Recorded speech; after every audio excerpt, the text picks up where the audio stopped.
name is Zoe Hill. I'm 12 years old and I'm 7th grader at Baxter Middle School.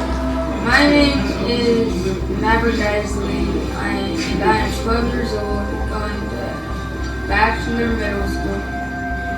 My name is Ben. I am 13 years old, and I go to Baxter Middle School. My name is Alex Kaur. I am a podiatrist in Central Indiana. I'm the son of Eva and Nikki Kaur, both Holocaust survivors. I decided to go on this trip because I knew it'd be a fun and new experience that I probably would never have again in my life, and I really just wanted to take opportunity of that. I'm hoping to learn a lot about the Holocaust and all the events surrounding it, and also to have the experience of being out of the country. We got into Cacao around noon today, and I think that Cacao is just like a really welcoming city, and there's so much stuff to do, from like the markets and all the little shops, and it's just really it has a very rich history, and there's like so many things you can do. Alright, so we are getting a little tour, walking around taking some pictures this morning in Old Town, and we already saw some of the different dignitaries in the hotel getting ready to go to the ceremony, so you can tell a lot of Cacao is getting ready for the 80th anniversary today. It's going to be a unique experience because we can never imagine what these people have seen and what they've been through. But it's awesome to see it through our eyes, but also seeing it through all the kids' eyes, because it's two completely different cultures. Today we're getting ready to head to Auschwitz for the 80th ceremony. It's one of those things that you learn about, you know, the history, but I'm really interested to see how it feels being in person. I'm hearing stories of survivors. So I'm a little nervous today, just the mix of emotions, because you can listen and learn about the Holocaust, you know, in history classes, reading books, but experiencing it in real life today, I'm interested to see what feelings that brings up. Chimneys, and that was the remnants of the barracks that the Nazis destroyed when they were fleeing Auschwitz and the Allies were closing in on them. There was one girl who, she was 6 years old, and she actually, due to like a malfunction, it was the only reason she got to live, because there was an explosion in the gas station. Why did people want to kill them? They didn't do anything, and they just wanted to kill them. Inside museums, exhibitions that had collections that the Soviets found when they liberated Auschwitz, including human hair, pots and pans, eyeglasses.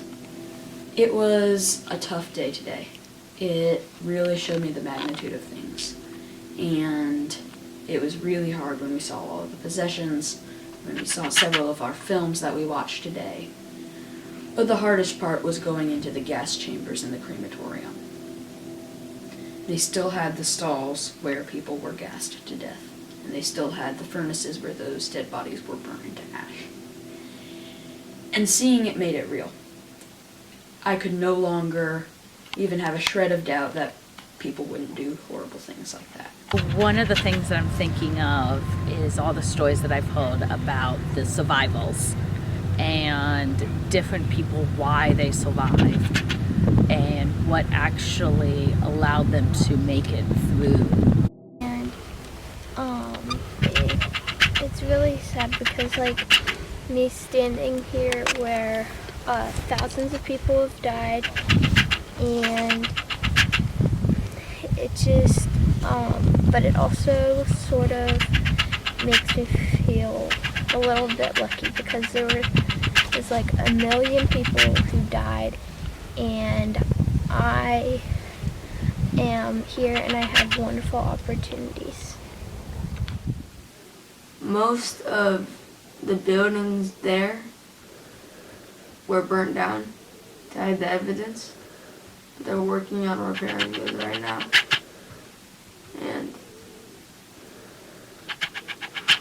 it was overall sad but good at the same time day. The kids were definitely a little bit nervous starting off. I could tell a little bit anxious.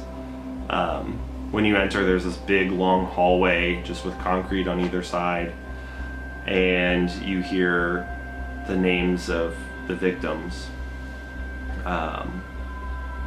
just quietly one after another, and I could tell the kids were a little bit shocked and nervous. It was very emotional hearing all the stories, hearing what people had to go through, and now they're here and they're alive. The tour guide was talking about just the sheer size of the camp.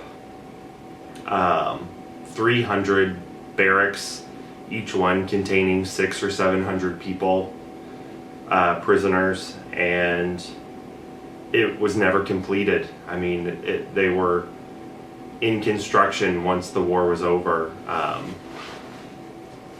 So I think just seeing the sheer scale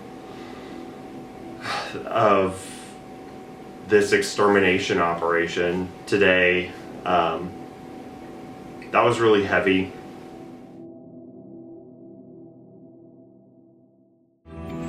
Sure. So, my mom's story, my mom, Eva Moses Gore, was born in Transylvania, under the Romanian border. She came from a very religious family. Her father, Alexander, who I'm named after, desperately wanted a boy. He had two older girls, were several years older than my mom. They were normal life, very small village. My grandfather owned a large part of the land, so all the people that in the community worked on my grandfather's farm. They were the only Jewish family. And then things changed in 42, 43. The teacher that my mom had was replaced by a government teacher or Nazi sympathizer. There was an opportunity at one point before 1944 to go to Palestine, a future Jewish homeland. That window closed, and all of a sudden by March 1944, my mom and the entire family was taken to the ghetto. Eventually, they're transported by cattle car to Auschwitz. My mom and my aunt were obviously identical twins, and once they're on a selection platform, they no longer see their dad, disappears in the crowd, the two older sisters disappear in the crowd. So my mom and my aunt were living on their mother's arm on the selection platform, which we saw the Nazis running up and down the selection platform, yelling twins, twins in German. My mom and my aunt always looked alike, dressed alike, and so they approached my grandmother and said something to the effect of twins. And my grandmother said, yes, it's good.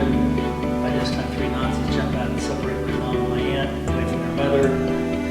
My mom, if she were here, would tell you, Ben, that the one regret she has is that she didn't know this would be the last time she would see her mother, and she regrets not saying goodbye. One of my favorites was 2014.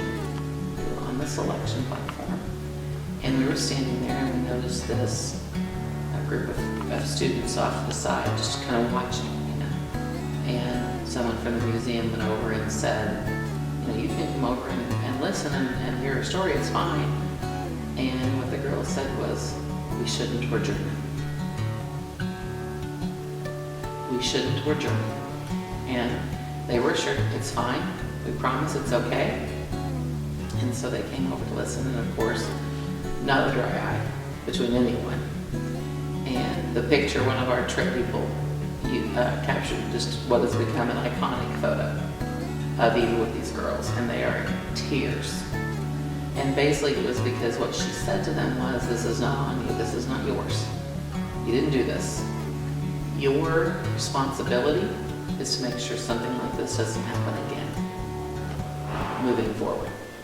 And so then later, a blog of posts that they had done just talked about, the one sentence that got me was, she said, just stand here where we did this to them.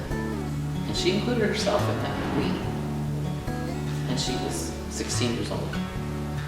So to have that kind of guilt at 16, just because of your ethnic identity and your national identity was a lot for me to think about. The kids had that. So every year, it seemed we would cross over. A lot of times their teacher would bring a group every year, and we always wound up crossing over at the same time. And Eva would always sit with them on an evening in the hotel, or during the day in the hotel. When our group was off doing something, Eva would sit with them and talk with them. You know, unfortunately, we deal with anti-Semitism, we deal with hate, we deal with bullying, and that I would think, for me, if they could think of one thing, if they see a kid in the lunchroom sitting by himself, to go over and be friends with that kid, whether he's in the main clique or he's not an athlete or he's got maybe some physical or mental disability. I would hope that kids that see this would maybe think again instead of making fun of that kid in the lunchroom, to go over and kind of have that kid join your group or a group of kids that, I just think that's really a subtle little thing that kids your age can do, but I think it'll help not only that kid, but really you're giving yourself a gift. And you're also trying to impress upon your other friends that think that they're the best athlete or the best student. That kid really needs friendship too, just like you do. And what I hope to accomplish is to, quite frankly, get more and more kids your age involved. I mean, I think that's the future. If we can get more, 6th, 7th, and 8th graders to come on these trips, to go to candles, to hear lectures, to do what you're doing, to me that would be my goal. If there is one thing that your mom would want kids to know, what would it be? There's a lot of ways I can answer that, Ben. One thing that my mom would want children and kids to know, no matter how tough your life is, no matter who is an obstacle to your goals, at the end of the day, my mom would want every kid to know that they can pick themselves off the mat and make themselves into a productive young person, young adult, and that all they need to do is look at my parents' experiences where they had nothing, everything was taken away, and that that's about the worst that mankind can do to another person, and yet my mom and dad were still able to have a very productive life, 2 children, a very long life. So if they can do it, they're a good example for all kids in Bachelor Middle School.